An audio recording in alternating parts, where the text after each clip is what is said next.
I am Jason Abraham, the Shadow Teacher, 33. And I remember back in the year 2010, there are people who were talking about the world ending at that time.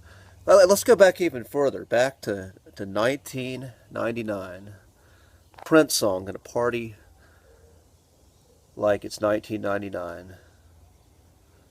2000, party over, we're out of time. People thought the world was going to end in the year 2000, and it carried on. And then 2010, people thought the world was going to end then, and yet we carried on. And then 2012, I remember, yet again, there's predictions of the world's end. And yet here I am, talking to you.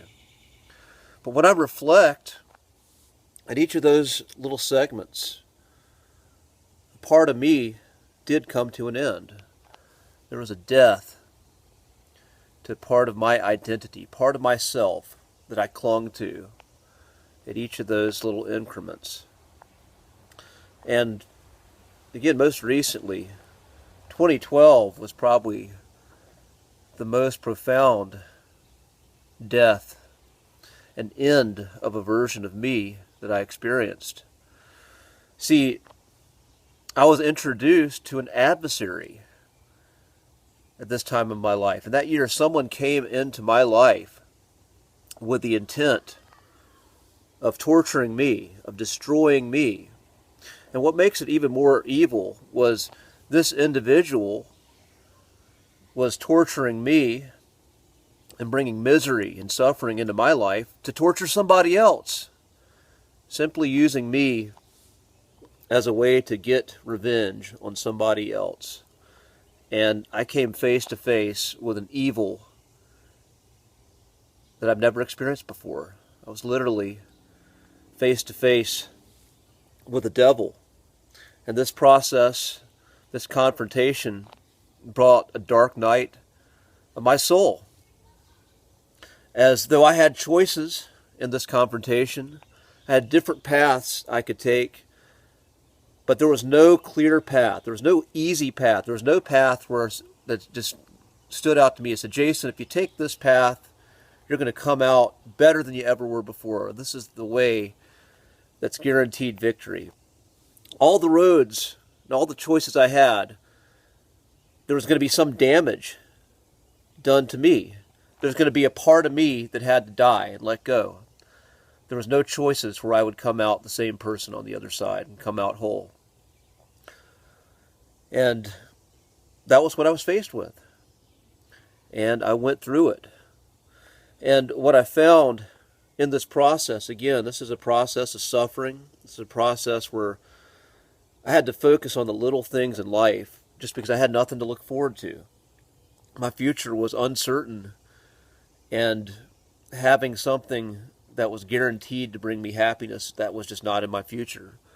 I was guaranteed conflict at best, and conflict that's going to do some damage to me. At worst, I would lose everything or lose a heavy degree of freedom in my life.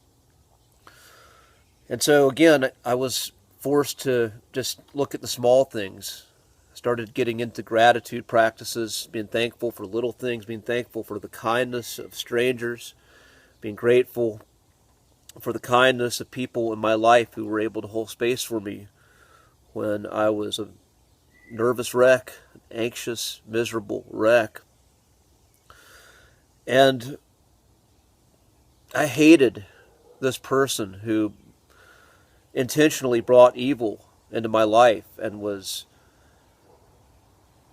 intentionally putting me in the situation of harm's way. And again, just doing so and getting away with it. And I hated this person. But at some point, I started to look at them. I started to look at them and ask, how could a human being be this way? How could someone end up this way? And this was someone who I had no respect for as well. Someone who I had hatred and disdain for. And I looked at him, and I also said, what are the qualities of this person? What makes this person who they are? But at some point, I started to reflect, and I said, I wonder if I have some of these qualities in me.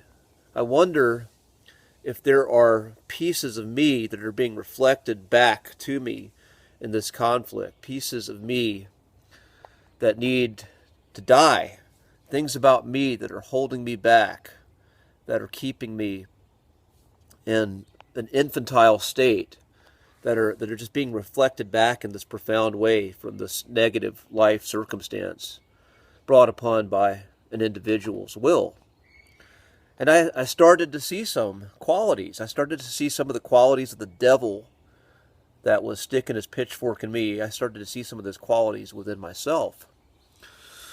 And I went about intentionally working on myself and working out any way that I was starting to feel victimized or identify as a victim, or not taking responsibility for something in my life that I needed to take action for.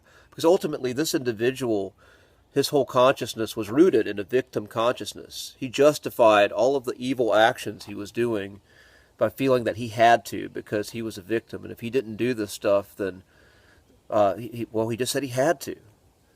He had to. And said he was the victim.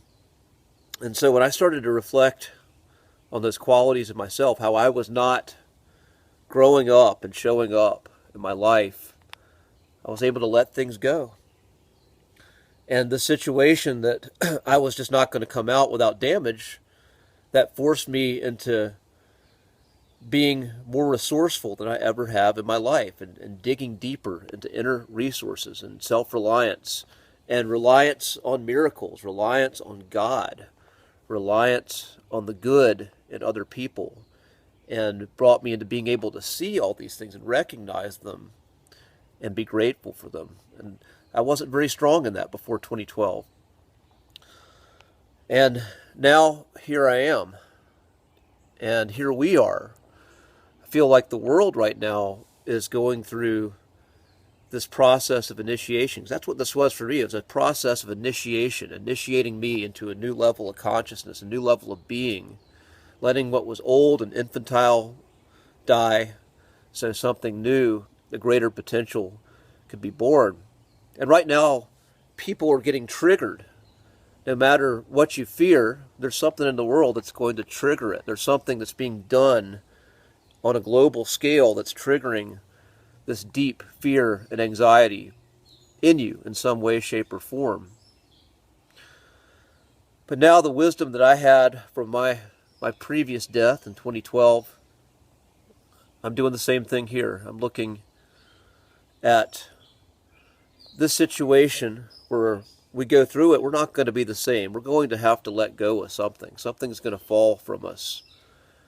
And I'm looking at the tormentors, or what some believe are the tormentors, and I'm saying, how is this quality? I say, like, one of the big qualities I see are people who are demanding you do something, demanding you give up something in your life, yet they are not willing to do the same thing themselves. People who fly around in private jets and are meeting at this exclusive place in the world, living it up, living in their mansions. They're telling you can't drive a car. So I'm looking at myself and I say, how am I a hypocrite? What am I doing in my life that I am embodying hypocrisy as opposed to embodying a congruence with my words and actions and beings? How am I being like that?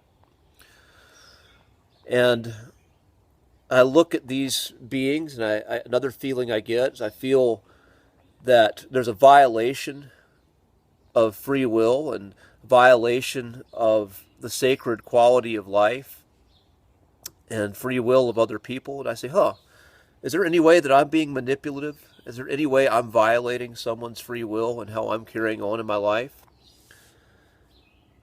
And when something comes up, when I see the devil out there is the devil in me in some way, then I work on that. I work on changing and letting go of that behavior so I can step into what I value, which is being a being that is aligned in their words, their actions, and their deeds. A being that is aligned in their creative energy and is using their creative energy in harmony with the life process, with the natural law. And so when I look at any way I'm deluding myself, I look at some of these people as being delusional and are forcing a system of control and trying to fight natural law and impose their will as opposed to moving in flow and harmony. I look at, how am I doing that? How am I trying to impose control, having things go exactly the way my ego wants them to, when maybe I need to let go. Maybe I need to look at the broader picture and figure out how I can flow with it more.